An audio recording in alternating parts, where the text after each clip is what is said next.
सबको नमस्कार।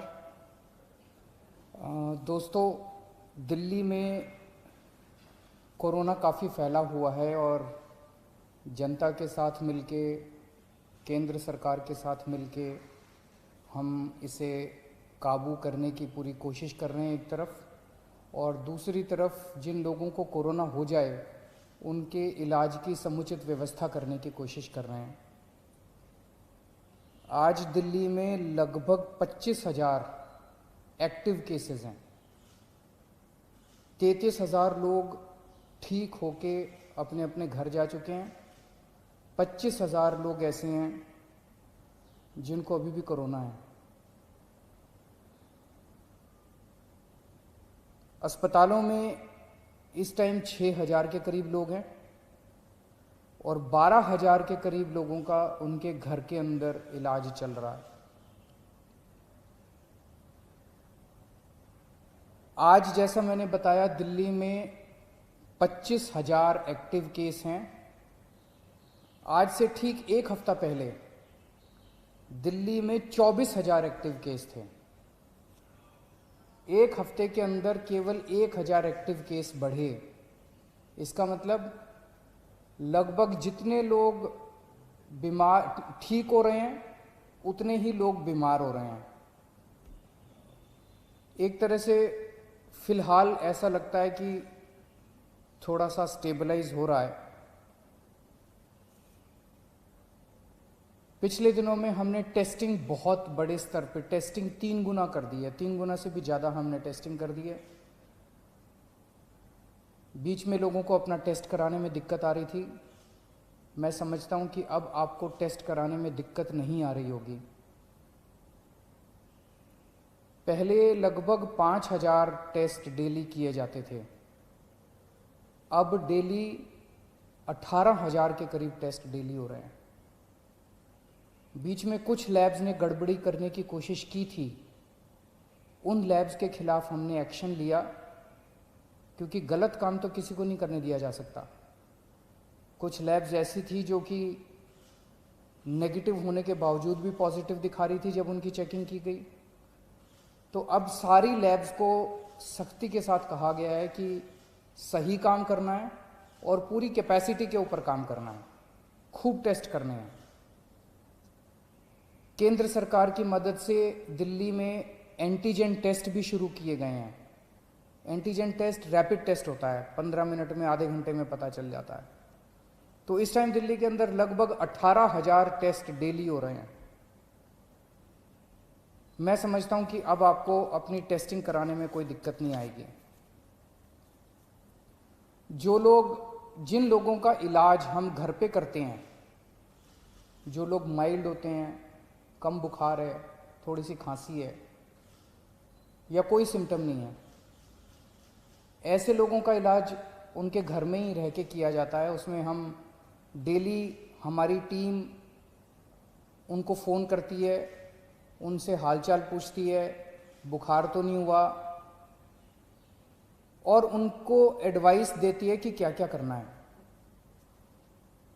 अब हम इसमें कोरोना में हमने देखा कि एक ही चीज़ की समस्या सबसे ज़्यादा होती है कि मरीज का ऑक्सीजन लेवल गिर जाता है, मरीज को सांस लेने में तकलीफ होती है, मरीज को ब्रेथलेसनेस होती है और मरीज को तुरंत ऑक्सीजन देने की ज़रूरत पड़ती है।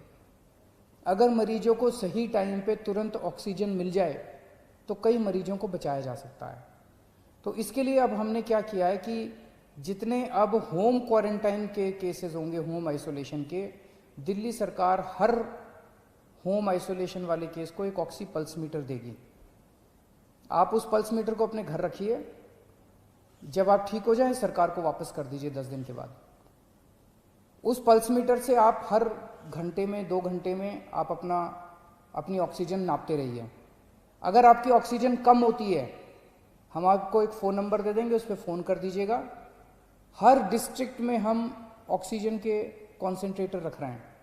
तुरंत हमारी टीम कॉन्सेंट्रेटर लेके पहुंच जाएगी जल्द से जल्द, और आपको तुरंत आपके घर में ऑक्सीजन दे दी जाएगी, और अगर ज़रूरत पड़ेगी तो आपको अस्पताल में शिफ्ट कर दिया जाएगा।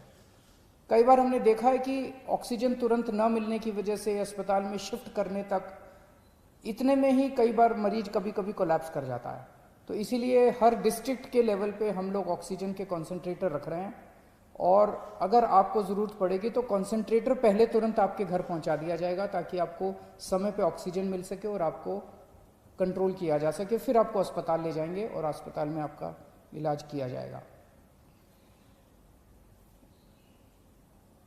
12 जून को दिल्ली के सारे अस्पतालों में मिला के 5300 बेड्स भरे हुए थे। आज की डेट में 6200 बेड भरे हुए हैं। तो लगभग 10 दिन में केवल 900 बेड भरे। इन 10 दिनों में 23,000 नए मरीज आए। 23,000 नए मरीजों में से केवल 900 बेड्स की ज़रूरत पड़ी, एक्स्ट्रा बेड्स की ज़रूरत पड़ी। इसके दो मायने हैं। एक तो ये कि जितने लोग अस्पताल में एडमिशन ले रहे हैं उतने ही लोग लगभग ठीक होकर घर भी जा रहे हैं, और दूसरा ये कि जितने नए केस आ रहे हैं इनमें सीरियस केस बहुत कम है। माइल्ड केस और एसिम्टोमेटिक केस ज़्यादा हैं जिनका हम घर पे इलाज कर रहे हैं। सीरियस केस बहुत कम है जिनको अस्पतालों की ज़रूरत पड़ रही है। तो लगभग बेड्स की स्थिति ऐसी है कि डेली बेसिस पे 150 एक्स्ट्रा बेड्स की ज़रूरत पड़ती है। उतने बड़े स्केल के ऊपर बेड्स की फ़िलहाल ज़रूरत नहीं पड़ रही है, लेकिन फिर भी हम हाथ पे हाथ रखे नहीं बैठे। मुझे बेहद खुशी है कि आज की डेट में एक तरफ जहां 6200 बेड ऑक्यूपाइड हैं, 7000 बेड खाली हैं। बीच में थोड़ी सी बेड की मारामारी हुई थी, लेकिन हमने युद्ध स्तर के ऊपर सारे अस्पतालों से बात करके सरकारी अस्पतालों में, प्राइवेट अस्पतालों में आपके लिए बेड्स का इंतजाम किया है। आज की डेट में 7000 बेड्स खाली हैं। इस दौरान हमें केंद्र सरकार से काफ़ी सहयोग मिल रहा है। दिल्ली सरकार और केंद्र सरकार मिलके दिल्ली में कोरोना को काबू पाने की कोशिश कर रही हैं। ये समय राजनीति करने का नहीं है, ये समय आपस में लड़ाई झगड़े का नहीं है। अगर हम आपस में लड़ेंगे तो कोरोना जीत जाएगा, और अगर हम मिल के लड़ेंगे कोरोना से तो कोरोना को हरा सकते हैं। आज पूरा देश चाइना के खिलाफ 2 युद्ध लड़ रहा है। एक चाइना के द्वारा भेजे गए वायरस के खिलाफ, और दूसरा चाइना के खिलाफ बॉर्डर के ऊपर युद्ध लड़ रहा है। वायरस के खिलाफ हमारे डॉक्टर, हमारे नर्स, ये सब युद्ध लड़ रहे हैं, और बॉर्डर के ऊपर हमारे सैनिक युद्ध लड़ रहे हैं। आज पूरा देश हमारे डॉक्टर्स के साथ एक तरफ खड़ा है और हमारे दूसरी तरफ हमारे सैनिकों के साथ खड़ा है, और इन दोनों युद्धों को हमें पूरे देश को मिलकर लड़ना है। इसमें बिल्कुल राजनीति नहीं होनी चाहिए, इसमें कोई पार्टीबाजी नहीं, कोई गुटबाजी नहीं। सारे देश को एक होके कोरोना के खिलाफ भी युद्ध लड़ना है और चाइना के खिलाफ भी हमें युद्ध लड़ना है। हमारे 20 जवान पीछे नहीं हटे, हम पूरे देश भी पीछे नहीं हटने वाला। जब तक हम जीत नहीं जाएंगे तब तक देश पीछे नहीं हटेगा। जय हिंद।